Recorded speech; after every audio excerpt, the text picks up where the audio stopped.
Buenas noches. Buenas noches. Bueno, un placer. Ante todo, quería saludar a 3 mujeres sin límites. Roxana City Hart, gran amiga, Mirta Gómez Villalba y Milena Viñas. Y aquí estamos por segunda vez compartiendo arte en este espacio tan maravilloso. Hola, hola, hola. Hola, María Scorzo, Roxana, Eugenia. Buenas noches. Qué placer, qué placer. Mujeres hermosas. Bien, bueno. Básicamente agradecer poder compartir arte y este espacio maravilloso, ¿bien? Hoy el tema para compartir y conocer el mercado del arte. El mercado del arte. Bien, a ver, yo comenzaría con mi humilde mirada ensayada en la experiencia y la vida de galerista de arte, ¿bien? Métier a la que amo y de la cual disfruto mucho.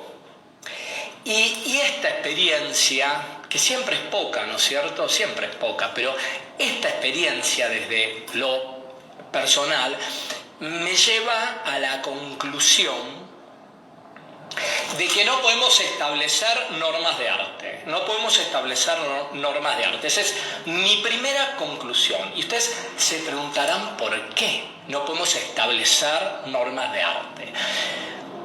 Por la simple razón de que el arte es algo personal. El arte y del arte surgen un sinfín de interpretaciones. El arte es una expresión pura de libertad. Yo así lo vivo, como una expresión pura de libertad. Cada una de ellas subjetiva. Cada una subjetiva. Cada artista parte de su propio cristal. ¿Bien? Y genera un concepto personal, como así también cada observador de la obra del artista que percibe desde su propio cristal le da su propia valoración. Bien, es un feedback. Por esta razón, por esta simple razón, es que quienes vimos zambullidos en este maravilloso mundo tenemos conceptos amplios y muy flexibles del arte, como para hacer un reentré. Bien, Milena, buenas noches, muchas gracias. Bueno, un placer. Saludo a todos, a todas y cada uno. Valeria, buenas tardes, noches. Bien, ya la caída del sol en breve. Bueno, me gustaría en la parte que me toca iniciar hablando de los inicios del coleccionista para después ir al mercado del arte. Para que exista un mercado, primero tuvo que existir un conjunto de personas interesadas en coleccionar. ¿Bien? Entonces, ¿cómo nace el coleccionismo? La historia es muy linda. Nos vamos a posicionar a fines del siglo XVI, aproximadamente, a nivel Europa. Vamos a ir puntualmente a Europa, ¿no? Fines del siglo XVI. Bien. Esto tiene que ver con el Renacimiento, obviamente. Fines del siglo XVI, principios del siglo XVII, ocurre algo muy fuerte para el arte, porque el racionalismo provoca escepticismo. Bien, a ver, lo vamos a hacer muy simple. La mentalidad humana empezó a evolucionar diferente a partir del siglo XVII, fines del XVI y principios del XVII. Bien, a ver, se empezó a liberar, a relajar un poco, digamos, de prejuicios. Esa es la palabra, de prejuicios. Bien, ¿de la mano de qué? De la revolución científica. Bien, ¿por qué? Porque emerge la revolución científica y lógicamente esto produce efectos en las personas. Bien, ¿por qué? Porque permite que haya nuevos descubrimientos, nuevos parámetros científicos, ¿bien? Que son tomados, ¿bien?, socialmente. Y todo esto empieza a cambiar también a la humanidad. Y me voy a centrar en Europa porque el coleccionismo, siglo XVII, se puede leer muy bien allí. Bien, entonces, hasta el siglo XVII, entrando en la materia puntual, el formato más habitual de exposición de las colecciones privadas generalmente estaba en manos de la nobleza. Bien, no se podía acceder a los artistas si no se tenía realmente un circuito económico considerable, ¿bien? Cosa que hoy no sucede, porque el arte hoy es accesible para todo el mundo y eso es maravilloso, pero en esa época no era así. Entonces, la forma, fíjense, los nobles y muy poquitos burgueses adinerados, pero muy poquitos todavía en ese momento, tenían lo que se llamaba, se lo voy a deletrear, W-U-N-D-E-R-K-A-M-R-N, Wunderkamp, que se llamaban, traducido, un nombre precioso, Gabinete de Curiosidades. Gabinete de Curiosidades. Fíjense,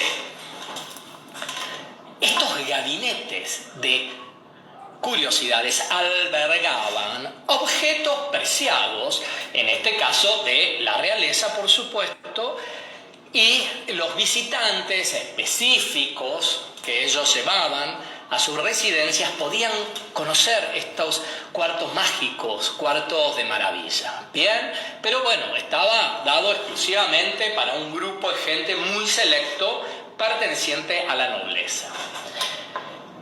Pero luego comienza un desarrollo dentro de este siglo XVII en consonancia con la economía, ¿no? Y la burguesía centroeuropea empieza a tomar cada vez más posición. Bien, este crecimiento vino de la mano de una actividad económica muy fuerte, bien, que va a potenciar a esta clase burguesa. Entonces, esta clase empieza a formar parte de los grupos más poderosos. Y fíjense que eran, por ejemplo, abogados, comerciantes, banqueros. Bien, entonces, ¿cómo hacen para distinguirse y para acercarse a ese mundo nobili? Bien, la riqueza para ellos no era heredada como la riqueza de los nobles, ¿no? Los nobles no tenían que generar grandes movimientos para adquirir arte, porque la mayoría del arte ya lo habían heredado de sus familias, o sea, debían mantenerlo, las obras, ¿bien? Pero esta nueva burguesía, que no había heredado, necesitaba poder manifestar su amor y su sofisticación por lo exclusivo y por el arte. Entonces empezaron a encontrar un vínculo, un camino ideal para traslucir toda esa excentricidad. Bien, y empezaron a contratar artistas de gran talante del momento Y cuando hablo de artistas hablo desde decoradores que podían generar trompe-l'œil o podían seleccionar géneros para los hogares de los burgueses, como pintores a nivel pictórico, mobiliario, orfebrería, cristalería, todo lo que yacía en ese momento entonces en las residencias de los burgueses era arte. Entonces esto llevó a que poco a poco la pintura empezara a reflejar y relajar el carácter, convirtiéndose en una temática cotidiana. Bien cotidiana, donde había casonas con pequeños, grandes y medianos cuadros, y comienzan las escenas con personajes que aparecían vestidos de manera realista de la vida cotidiana, pintura detallista, ejemplo de ello, Bremer, de Delft, por ejemplo, ¿bien? Entonces, así nace el coleccionismo. Fíjense, finales del siglo XVI, principios del siglo XVII. Bueno, esto empieza a generar toda una revolución y, como bien dije, poco a poco la pintura, la cristalería, la orfebrería se convierten en temáticas cotizadas, por supuesto, y propias de una vivienda. Ya la mayoría de las viviendas contaban con estos elementos, que las ayornaban. Ahora, el mercado internacional, ¿cuándo nace? Nace realmente fuerte en el siglo XIX, fines del XVIII, principios del siglo XIX. Aló Magdalena, buenas noches. Alba, buenas noches. ¡Wow! ¡Cuánta gente linda! El mercado nace en el siglo XIX, ¿bien? ¿Y cuál es el lugar en donde tiene mayor evolución? Es en Francia. En Francia.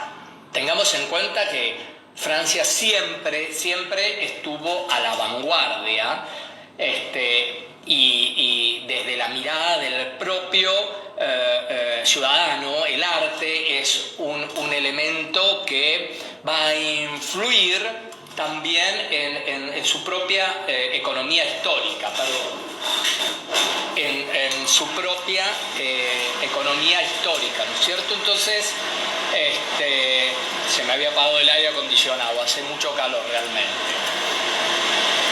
Entonces, siempre Francia estuvo a la vanguardia en principio, desde la mirada del propio ciudadano, ¿no? O sea, el arte era un elemento que influía también decisivamente en la economía de Francia.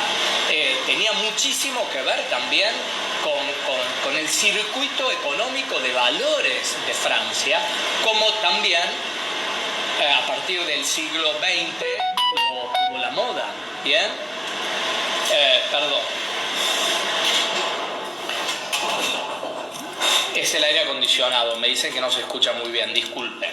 Bien, como así lo tuvo la moda a partir del siglo XX.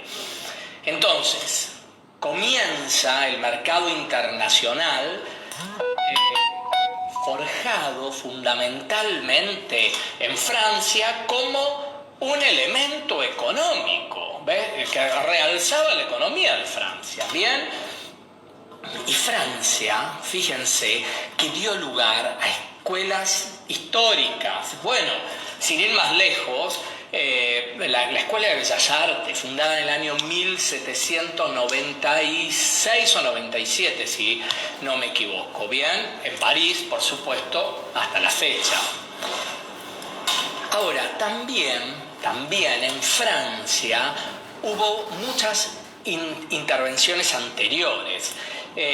Una de ellas tuvo que ver con el reinado de Enrique II. ¿Bien?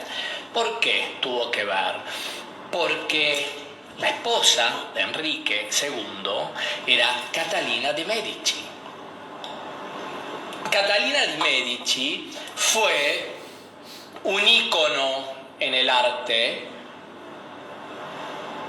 europeo, nacida en Italia, en Firenze, por supuesto, casada con Enrique II, se instala a vivir en Francia y lo lleva de la mano a su gran amigo Leonardo da Vinci. Y a partir de allí generan todo un movimiento de sofisticación, no solo en la pintura, en la escultura, en la cocina, en el ceremonial, fluye, confluye y genera magia, Catalina de Medici. Bien, entonces eso va marcando un rumbo fundamental en Francia.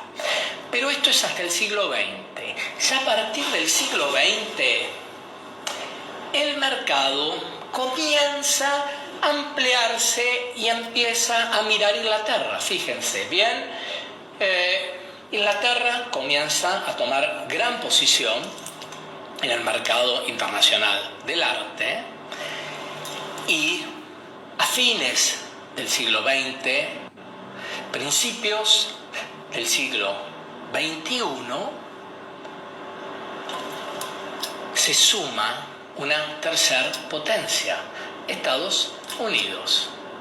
Estados Unidos comienza a posicionarse. Actualmente, ¿saben cuál es el país que les continúa?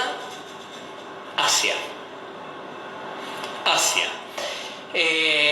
Claro, el escenario es novedoso, dado que emergen nuevas potencias todo el tiempo y económicamente a nivel mundial, y comienzan a invertir en arte, y no solo en arte internacional, sino también en el arte de su propio país, generando un mercado local con grandes fortalezas, que es muy, muy interesante eso. El arte latino es maravilloso, descollante, desborda en el mundo, es maravilloso. Entonces, de esta manera se moviliza toda la estructura de compra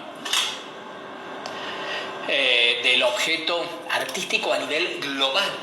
Bien, o sea, el mercado y sus diferentes demandas. Actualmente el escenario es novedoso, con todo lo que nos ha ocurrido este último año sobre todo. Emergen nuevas potencias económicas a nivel mundial y comienzan a invertir en arte, y no solo el arte ya es de un país, sino que es global. Entonces, haciendo un recordatorio, Francia es el iniciador de este mercado, le sigue Inglaterra, Estados Unidos, Asia. Bien, estamos con los tiempos bastante bien. Bueno, me gustaría ver la posibilidad de que me hagan preguntas. Bien, nos quedan 10 minutos. Por favor.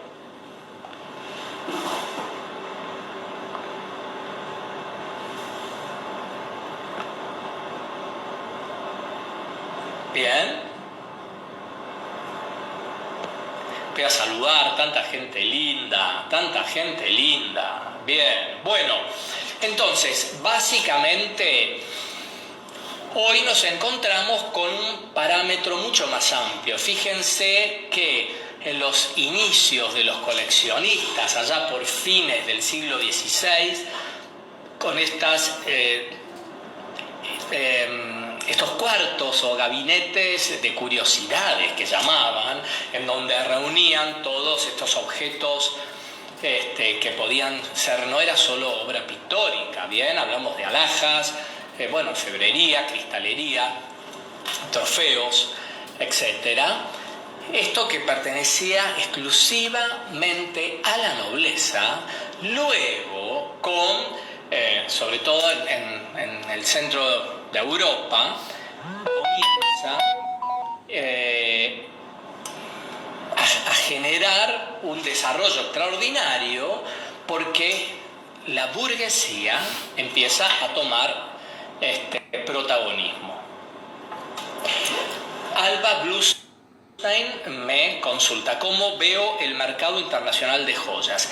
El mercado internacional de joyas es mucho más amplio que el de la pintura, por ejemplo. Bien, sobre todo Argentina tiene reliquias, joyas de grandes marcas europeas que no voy a mencionar, no corresponde, pero reliquias, objetos sumamente sofisticados que vienen heredados. Pensemos que somos un crisol de razas y de este crisol hay mucha descendencia europea, por lo cual traen consigo heredados objetos de antaño que en Europa, con las guerras y con las diferentes situaciones sociales, quizás se fueron perdiendo. Bien, de las familias hablo, no a nivel museo, lógicamente, pues nos llevan 2000 años de antigüedad ellos a favor. Pero este tipo de objetos, bien, alhajas, joyas, lo veo maravillosamente bien, porque aparte invertir en una joya es invertir a futuro. La joya que hoy sale 1000, si es de una marca registrada, bien, y de un diseño específico, más si es a pedido, obviamente que el valor va a ser muy superior de aquí a 10 años. Alba, ¿alguna otra pregunta? Encantado. De nada, por favor, Alba. John, bienvenido. Bien, el mercado de joyas es increíble. Magdalena, qué buena pregunta, qué buena pregunta. ¿Qué lugar ocupa la República Argentina en este contexto de mercado internacional? En realidad, Argentina de 20 años a la fecha ha tenido un posicionamiento increíble. Un resurgimiento, un estallido. Yo creo que, todos recordamos, aunque hayamos sido niños y algunos quizás no habían nacido en ese momento, ¿bien? Bueno, de Prilidiano Pueyrredón en adelante, bien, ya con eso dije todo, genio, brillante, la pintura argentina empezó a tomar lugares en el mundo. Y en el siglo pasado, con el Instituto Di Tella, se generó un estallido, ¿bien?, de arte pop y de esa cosa tan de vanguardia que también ayudó muchísimo y salieron talentos geniales, muchos amigos actuales, muy queridos y respetados, ¿bien? Hoy en Latinoamérica es uno de los más importantes, Argentina, porque realmente tiene artistas brillantes. Y en el contexto mundial, bueno, tenemos hoy la fortaleza está en Estados Unidos y Asia. Y pensemos sobre todo que hoy el arte más importante, el más fuerte, es el arte que va a subasta, va a remate, ¿no es cierto? Las grandes obras en su mayoría. Sí, Nora, dice Martita Minujín, por supuesto. Martita brillante. E inclusive tuvo varios años viviendo en Nueva York y fue muy amiga de Andy Warhol. Así que, claro que sí. Bien. ¿Preguntas? ¿Más preguntas? No sé cómo estamos con el tiempo, yo creo que muy bien, quedan 5 minutos. Sí, totalmente. Gracias, Magdalena, gracias. Bueno, continuamos. Valeria, ¿en qué se basa el valor de la cotización de las obras? Qué bien, Valeria. Bueno, mira, te voy a dar un ejemplo para que tengas referencia. Se basa sobre todo en ¿quiénes son los que marcan la tendencia de obras? Los coleccionistas. Los grandes coleccionistas son los referentes, son el cristal del valor de la obra. Si un gran coleccionista compra la obra de un artista puntual y la ingresa a su colección, una artista nueva, que está saliendo al ámbito, si la obra valía 10.000, estando dentro de esa colección vale 30.000.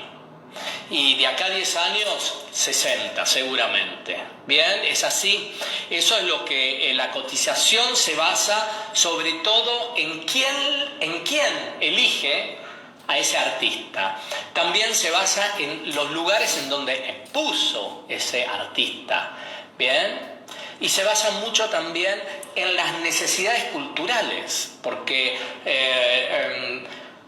hay necesidades culturales de arte contemporáneo, bueno, en consumir arte, sin lugar a dudas. Interesante pregunta, claro que sí. Eugenia, querida, desde Vigo, España, qué placer, gran artista, Eugenia, qué placer, por favor. Exportaciones, por supuesto. En realidad, hoy el mercado del arte está un poco sensible por la pandemia, pero por supuesto, inclusive hasta hace muy poco, antes de la pandemia, y ahora vamos a retomar, he tenido el placer de acompañar a varios artistas a exponer a Europa, es decir, con mis relaciones de arte, desde el lugar en donde yo esté, acompañarlos, y han viajado de Uruguay, de Argentina, y con muchísimo éxito. Gracias, Eugenia. Bien, más preguntas. Estamos con 3 minutos a favor todavía.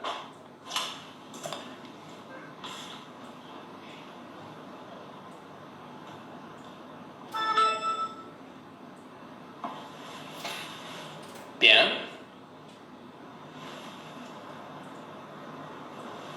Bueno.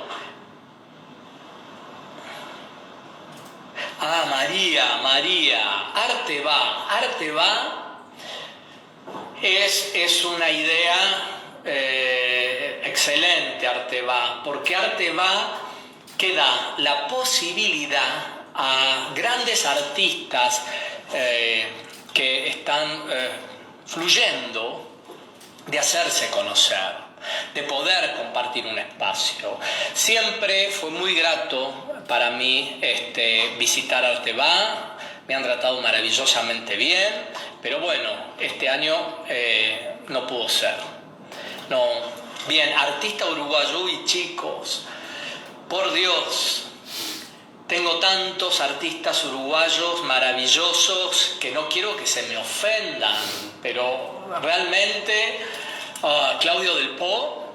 Claudio hizo, tiene una obra maravillosa, él vivió muchos años en Mónaco, mucha parte de su vida en Mónaco, después en Uruguay, y bueno, tengo el honor de que me pintó, bien, en una colección de retratos, él por motu propio, por ejemplo, bien, Micaela Núñez también, que hace marinas, tanta gente de Uruguay, amo Uruguay, mi segunda patria. Bien, tercera, perdón, mi segunda patria es Italia. Gracias, Nora, gracias a ustedes por compartir, gracias a ustedes por compartir, por favor. Un placer.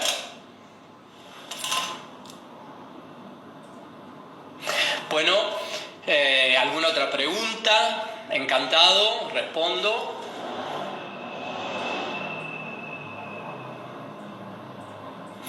Qué lujo, qué lujo.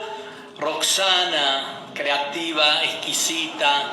Mirta, con esa mirada cosmopolita. Milena, brillante, locutora, actriz. Gracias, qué lujo acompañarlas en este broche de oro, en este cierre. Un placer, un placer. Muchas gracias, muchas gracias. Y bueno, que siga Tres Sin Límites. A estas tres mujeres hermosas nadie les pone límites. Gracias, un placer. Buenas noches.